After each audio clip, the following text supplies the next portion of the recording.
Okay, hi everybody. Welcome to another episode of Conscious Body Conversations. I am your host, Jessie Lucas, the founder of Embodied Movement Training. And as you may know, if you've been following along, my whole kind of purpose in having these recorded conversations with some of my favorite people is I believe that in order to really move the world of holistic health and wellness forward, that we need to talk about not only the underlying layers of health as far as like what happens within on a micro level, but like how does this impact our professions, our communities, our relationships with the people that we are around. And when I was thinking about who to talk to on some of these things, one of the person who's been most helpful to me in moving the needle forward, both personally and professionally for myself, is our guest today, Camille Miller, the founder of the Natural Life Business Partnership. So I'm going to let her share a little bit more about herself and what the Natural Life Business Partnership is and kind of some of the behind the scenes there. But I will tell you this.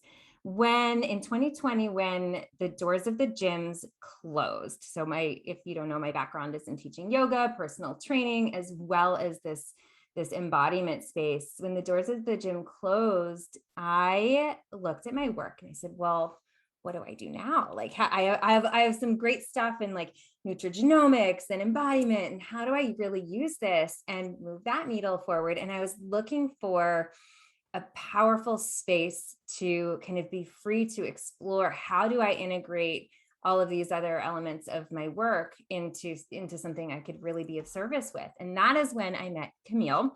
I found her on LinkedIn when she was using terms like epigenetics and citing Bruce Lipton. And I'm like, this lady's talking my language here. I got to meet her.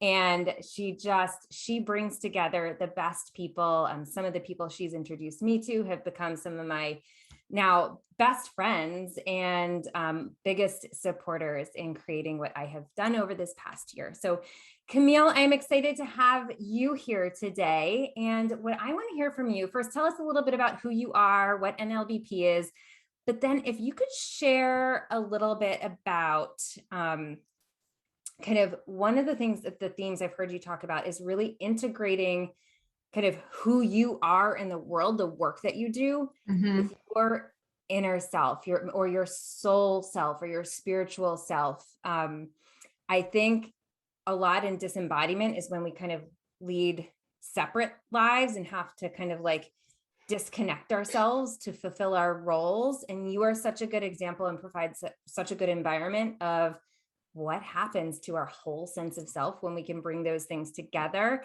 And I know you have some cool tools up your sleeve too. Psych-K has been a really great thing you've personally supported me with, so feel free to jam on that. I know you have a background in organic farming, which like food is super important. But I'm gonna please start off with, and then we'll kind of roll from there. Tell us a little bit about yourself and LBP.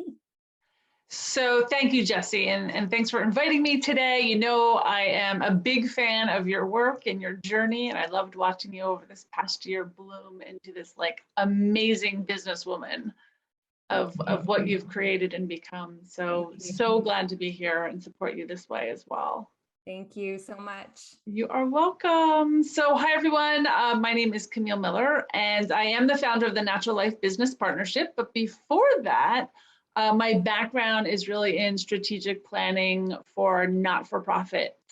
That's really where my background was. So I've worked for some of major universities and brands that you probably know, but probably the most important thing that I did was right before I created this world was I worked for the Northeast Organic Farming Association. I was the CEO for the state of New Jersey and later became the acting president of the Northeast, which made me be in Washington a little bit and work on the food and farming down in that area. The organic label was a big piece of my background. But in that work, I found people like me.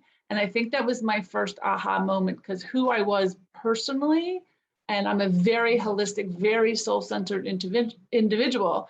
But in my corporate life, you know, I'm this very logical, very analytical, scientific person. And a lot of times my two worlds didn't come together, or I kept one quiet, if that makes sense. So I felt like I always walked these two paths. But when I worked in organic food, I found that there was a lot of doctors and scientists and attorneys and people from all walks of life. It didn't really matter, right? As much as the farmers and the yogis and everything else that came together and they just ate clean food, right? And that's where I was like, wait, this is totally science meeting soul, like where spirituality met business. It was all these things coming together.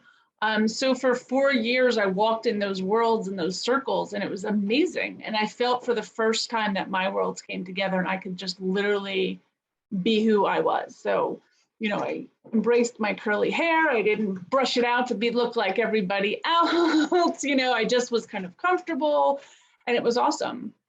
That job was defunded. It was originally funded by the USDA, and it was defunded in 2015. And then afterwards, I was trying to figure out, okay, like, what do I do next in life? And I couldn't find my people. And that's what kind of started on this journey, because I could no longer find where I fit in, right? So I still had that big business world, but now I've already woke up every day and was me. And I still was doing my work, right? I worked in public policy, and I worked on the things I loved. I loved my activism. But I loved helping people build businesses. And part of what I did there was help farmers build businesses and learn how to market and do things around that organic label and how they differentiated themselves. So in my search for finding people, I found a lot of people that didn't know each other. Like the farmer didn't know the acupuncturist, who didn't know the functional medicine doctor, who didn't know the attorney that I used working on organic farms. And I was like, why don't you know each other? This is our own little ecosystem here. And about 30 days later, I launched the Natural Life Business Partnership, otherwise known as NLBP, because to me, I use the word natural life because it's like the ecosystem in the natural world, right? We use each other to pollinate. We believe in abundance. There's enough for all of us. It's service over sales. It's just coming together and collaborating like an ecosystem. And the business partnership, so the business partnership was just, people that ran their own businesses, but it's more about who you are in your heart and soul, not what you do. I need to pull on some of these threads here. Everything you just said is just so wonderful. So it's funny when I hear your story, and I've heard your story before, when I trace back, probably the same years you were working with the with NOFA, the Organic Farming Association.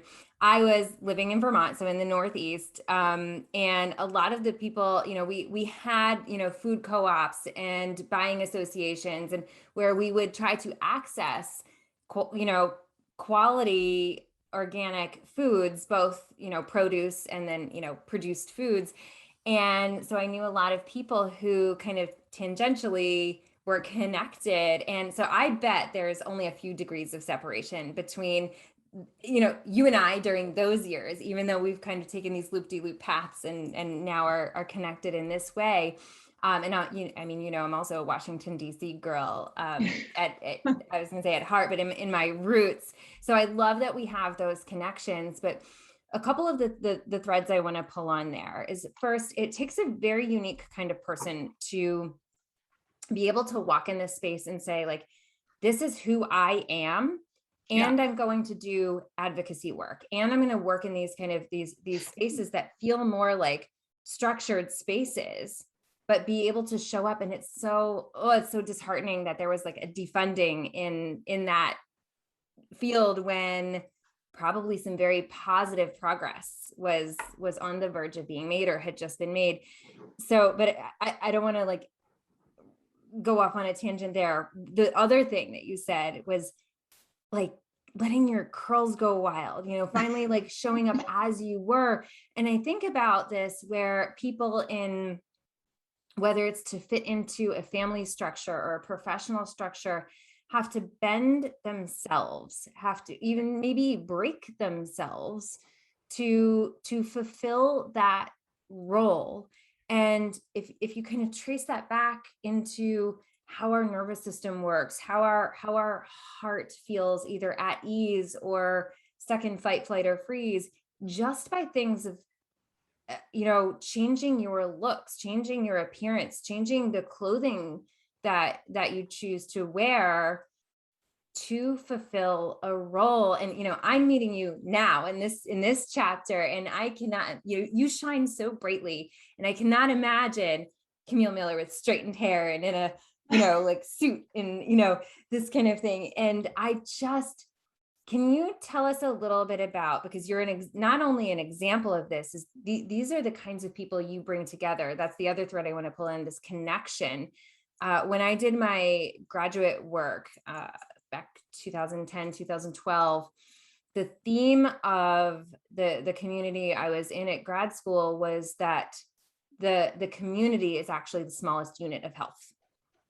We're coming off of this kind of generation where self-care has been such a main game conversation, self-sufficiency, independence. And I think all of that is so hugely important. We need our self-awareness, we need our self-knowing, we need our self-actualization, we need our self-worth, all of that. But I also have come to find that it is the community that is our smallest unit of health. And I know, finding the communities and meeting some of the people you have brought together, those, like you were saying, the acupuncturist doesn't know the farmer, and, me as the yoga teacher, as the personal trainer, there were so many people in surrounding spaces that have fulfilled places in myself personally and professionally that would not be thriving if those connections were made. So I have come to truly believe, and I hope that these conversations are a part of really moving this forward, that the community is really the smallest unit of health. So, and I just put a few things on the table there. So how has it shown up for you to move from straight hair Camille to curly hair Camille, where you can show up more fully as yourself and be part of this creator of a place where communities of whole selves can show up? So I think I was always that person. I was celebrating Earth Day in Central Park in the very early 80s. So so I always knew that I walked to a different drumbeat. So there was so fitting into the corporate world and that structure was almost harder for me, because it's like, I don't naturally work 9 to 5. It's just not who I am. It's not where my creativity is, that kind of thing. So even when I built teams, I've always been a collaborative leader. Even when I had big staffs, we did everything together. Like, I never believed I was higher than anyone else. It was the team I created that created the abundance for all of us. So I've always been that person. But I think what happened is when I stepped out and saw that there was just this gap in the world of all of these people serving and of service, but didn't know how to build businesses out of it. Even the creatives and the artists and the playwrights and all of these creatives. And I think that's what we really are, that are creating this amazing stuff. It's how do they make a business out of it? And I always start there with, what's your ultimate dream? Like, where do you see yourself in 5 or 10 years if everything was perfect? And then I go to, well, let's create that now. Like, why are you waiting 10 years? Because that time never comes when you keep waiting for it and you keep living this false life. You're just getting deeper and further and further away from it, right? It's like, what can you do now? And so many people come to me not believing they can create a business out of whatever their dream is, right? Because they're looking at these other people that have false dreams or false personas, almost like on social media and stuff. A lot of them are false, because I reach out to them when I'm curious, just to kind of see where they are in their life. And I learned actually when I was doing this summit called 6-Figure Souls, and I was reaching out to people I thought were 6-figure souls, and they weren't even close. And like, oh, I get this. But when you walk in your own lane of joy, and when I always say, stay in your lane of joy and then hire people that have mastered theirs, because you're living your passion every single day, and you kind of get rid of that other stuff. And so I think I just take entrepreneurship in a way different way of just saying, what feels good to you? You don't have to work 5 days a week. You don't have to work 9 to 5. You don't have to work with populations you don't want to. You don't have to work with people you don't want to, so, and I think when you let go of all those limiting beliefs, there's so much there. And you know how I feel just about like receiving that flow and acknowledging what's coming towards you, and that's not to say I don't make mistakes and block myself sometimes, but when I'm in that flow, it just keeps going. The hard part is trusting that flow. I love this. And I think this is one of the reasons why, I was drawn to your community and wanting to connect with you from the beginning, because I think just like in the world of physical health, I believe we need to create new infrastructures that are less ego driven or less, you have to work out 5 days a week, or you have to get in, your cardio, your strength, all of these things. I think the same thing in our professional lives, that we need to break down these frameworks that our constitutions, our physical, emotional, and mental, selves, our true authentic selves, don't fit those Right. structures. And the way that you just described it, I got this almost felt sense of alignment and ease and authenticity. And I can only imagine, and I don't have to imagine some of it, because some of it I've experienced thanks to, working with you and having chosen this hard path from the very beginning of my career of, hey, I'm going to listen to this heart pull and I'm going to create a world around that. And I can tell you, it has not been easy. There's been, feast and famine. I mean, it's a lot, but I know that, you mentioned the word joy, and I'm going to ask another question around this. So, there's sparkles of joys coming up. Because there becomes this edge when you get brave enough to say, like, how can I show up in the world in a way that does honor my passion when I don't see it fitting into a traditional framework, family framework, professional framework, whatever. And I know for me, it has been both an opening into an exploration of joy. I look at things, working 9 to 5. I like to brag that I've never had a 9 to 5 job, except for I think I temped for about 1 or 2 weeks in college. And so that's been a trade-off for me. I haven't worked 9 to 5. So because I value being on my deck out in the sun with my cup of tea, or, traveling, or, all of these other things, then I don't have some of the other support things that maybe a 9 to 5 job could create. So I know there's that, but here's what I want to ask you about. When you start following this pull of joy and you want to start operating more in that zone, in your lane, as you call it, I know personally that has brought me to my own edge of where my subconscious mindset patterns are screaming like, oh no, hey lady, you've been taught, fill in the blank. For me, it was a lot of things about when you go out into the world, it's not safe, or you will get shot down, or you will get stopped, or, like all of these things, from my own programming, from some traumatic situations that I've been through. When I choose my lane of joy and I choose to create things to operate in that lane of joy, that is the first roadblock that I come up against. So I know you have a specific piece in your work that can really address that and speak to that. So can you speak to that element when you choose joy, when you choose to show up as your true authentic self, when you want to bring your soul self forward and you run into this mindset, mental block, what do you do? Yeah, so every one of us, including myself, has limiting beliefs. And even though you get through them sometimes at one level, right, you level up and they all come back. They just come, like they say, what is it, new level, new devil, right? So they come back. So I find that a lot of entrepreneurs have self-worth issues, and it's something that came from wherever in their past. A lot of them have it, and they have the issues of not being worthy of, charging people, right? You also went through one of our financial boot camps over COVID that I was called to do, that we started with the mindset, because I couldn't teach you to raise your prices or understand finance until you believed in yourself. And that was for all 25 of you that went through that initial program. But it's really about those limiting beliefs, right? It could have been how you were brought up. It could have been from your parents. I always say, you know, friends and family are usually not your target market. They are usually not your support system.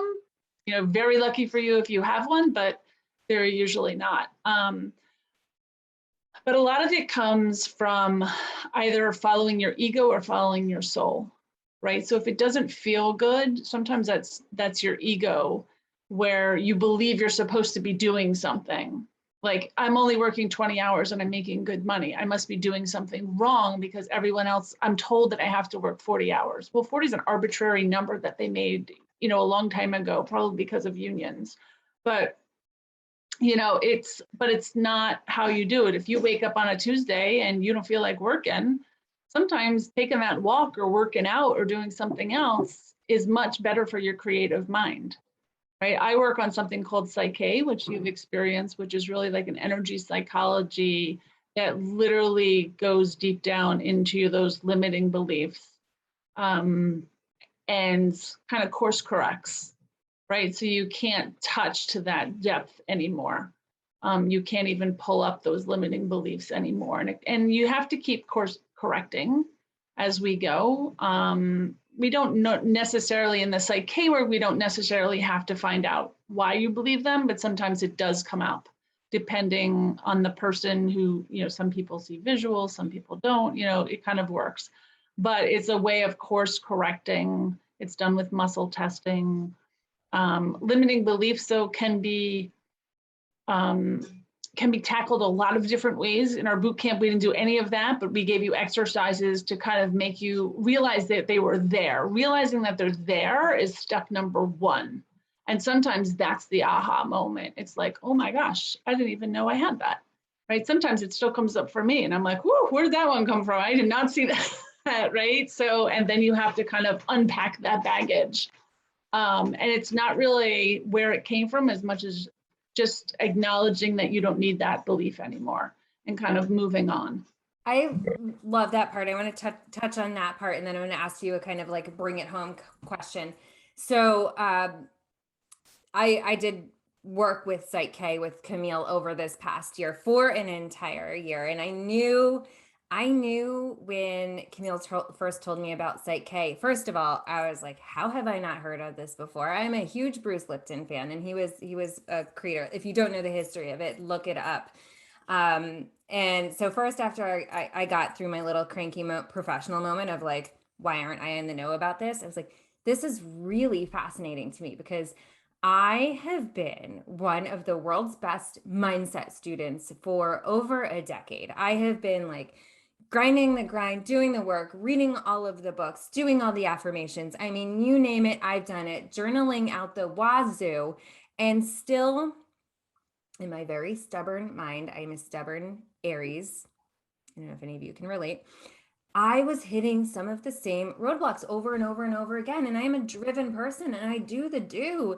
And as much as I know there is some darkness within because of the hard times I've been through, the hard times we're living in, just like everybody I'm sure listening, I'm very committed to personal growth and to success and to service and my passion and my purpose. So I'm like, how the heck am I still running into these limiting beliefs, these mindset patterns that I can tell are still running the show? And I can tell that because not only the outcomes I'm seeing on the outside, but how I feel on the inside. And so when I met Camille and discovered this Psych-K work that Camille does, I was like, I got that like inner little sense of like, this is it. Like, this is something to explore here. And what I like about what you just said and what my personal experience with that work has been is you don't have to know why. Mm-hmm. Why is it there? And I feel like that is a key point when we're starting to bring our true selves together. And this has already kind of become a running theme of the second series of Conscious Body Conversations about like this inner congruency, this self-knowing, this self-awareness so that we can show up whole.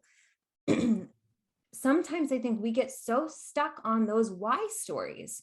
This is why I'm like this. This is why I keep running into these problems. This is why I believe what I believe. This is why XYZ keeps happening to me. And the more we repeat those stories, the more those stories are true. And this is some of the work that I do in the embodiment space. I look at, having done so much mindset work, I realized I needed something to kind of come from the ground up, to kind of flip instead of mind over matter, matter over mind, and to kind of bypass, not from a place of ignoring, but from a place of like going around the loops that keep us stuck so that we can get to where the changes can be made. And I knew that rhythm, that pattern, kinesthetically, body mechanics, movement habits. And I knew if I could access that same kind of connection, just go right to the source and change the patterns, then I could make something happen. And that was my experience. And even now, even though we're not doing these sessions anymore, it still is, I can still feel the effects of it and unraveling. And I just think, for those of you who are listening, who are looking to really pull kind of some dissociated, disembodied pieces of your life together, looking at, some of these places and how can you find ease around it, whether it's your physical patterns, your subconscious patterns, your mental patterns, that not that our stories of why aren't important, but the stories of why might not be a part of that course correction that you're talking about. Yeah. So bring us home here. So where is Camille going? Like, what is this? Like, I know you've had such a great year too. And like, the more we move into our true and authentic selves, the more we can do amazing things with it. I know that's been my experience since meeting you. I know it's been wonderful kind of getting a little bit of the behind the scenes and watching what you're doing. But as a leader in this space of personal congruency, you'll call it, maybe, I don't know if you want to use that term. That's a great term, personal congruency. I think it's really great. But as a leader in the space, is not only an example, but someone who kind of creates a space where others can do the same. What is something you can leave us with as far as like, where are you going with it? And what is something that if somebody's like, I need to bring these parts of myself together and how I show up professionally in the world, what is a step someone can take to move in that direction? Yeah. So I'm, of course, my door is always open to talk to anybody. Cause I'm pretty perceptive in a way of, I always say, like, if they're one of our tribe or not, not everyone's ready to do the work. And I recognize that. My goal is just to bring all the right people together. And I look at myself more as a catalyst, and just knowing that when I put everyone in the same room, there's like a greater essence that is happening around everyone that is giving people ideas and thoughts and keeping in that high vibration that would not have otherwise happened. Sometimes you can meet someone and you say, oh, it's not important. I was just talking to a new member yesterday and they're like, I don't think I need to know those people. And I was like, you don't know that. You already have put out a limiting belief. You don't know who they know. You don't know their background. You don't know who they're connected to. Like, you have no idea. So to approach everything and every meeting and every person with such an open mind and just say, how lucky am I they crossed my path. I can't wait to find out why. And that's the way I go into every single conversation. I don't know why, or who do you need to know? And I'm more of the catalyst of putting everyone together, of course. I've geared the community now to a very high achieving, high performing, soul-centered entrepreneur. I did it on purpose because I literally saw a difference in how people communicated at a higher level. So that's why I say we're not for everyone, but if you feel that being a six-figure soul is in your destiny, in your path, it's something you want to achieve, then you're probably for us, as long as you're willing to collaborate, on that level. And then as we move forward, we're going to start to roll out, and you'll see this fall, the whole Enlightened Leader piece of it is rolling out nicely, but that's going to be for other leaders like me that are leading either global communities or communities in their own right, or it could be just brands. like bigger brands, bigger people, and to start bringing around these leaders that are like me, that are thinking about this new world, because I do believe that we're going through a paradigm shift at the moment, and we're going to come out this other side in such a beautiful way. Like I already feel it and see it, but I don't know how long it'll take to get us, but I know the more of us that collaborate and come together in this soulful way, only good things can happen. I fully agree with you. I love how you just put that. The more we collaborate and come together in a soulful way, it reminds me of a quote, like the person who is appreciated will always do more than is expected. And I look at one of the work environments I had in an earlier chapter in my career where I not only did not feel appreciated, but I felt very looked down upon, criticized, pigeonholed, you name it. And thank goodness I am so stubborn, because I kept showing up to do my good work and just looking at the person, my client in front of me, my students in front of me, and could, for the most part, cancel out that environmental influence that was not nurturing and supportive.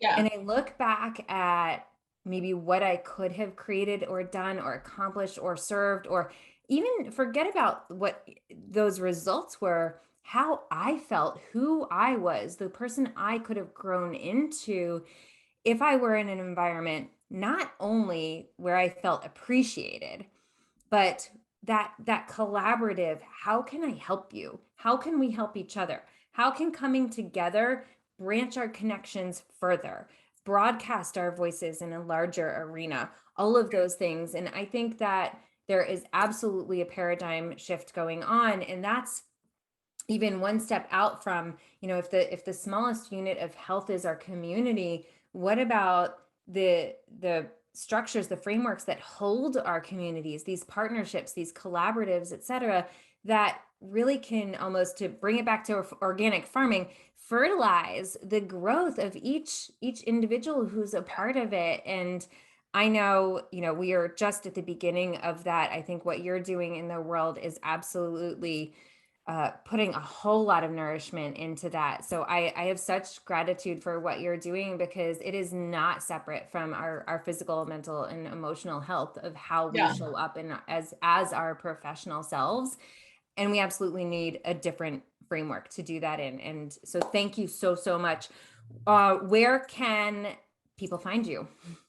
So the best place is to check out our website, thenaturallife.org. If you are also a soul-centered entrepreneur, you can jump into one of our meet and greets and just kind of see if you fit into the community, because we know we're not for everyone. I would say that's the best place to start. Awesome. You can get all of our social channels from there. Perfect. I will include the website there. If you guys listening are a friend or in my network, feel free to reach out to me. I can give you a personal invite to one of these meet and greets, or introduce you to Camille, who has become such a dear one in my heart and on my path. Thank you, Camille, and thank you all so much for tuning in. These topics, I hope, will help bring you to a greater sense of yourself and how you can show up more authentically and have that self-congruency of your physical, your emotional, your mental health, and how you show up in the world. If you need help on the kinesthetic part of that, the movement part of it, the physical part of it, that is where I can come in. You can find my work at embodiedmovementtraining.com. And tune in for the next episode. Thank you, Camille. Thank you, everybody. Thank you, Jessie. Bye-bye.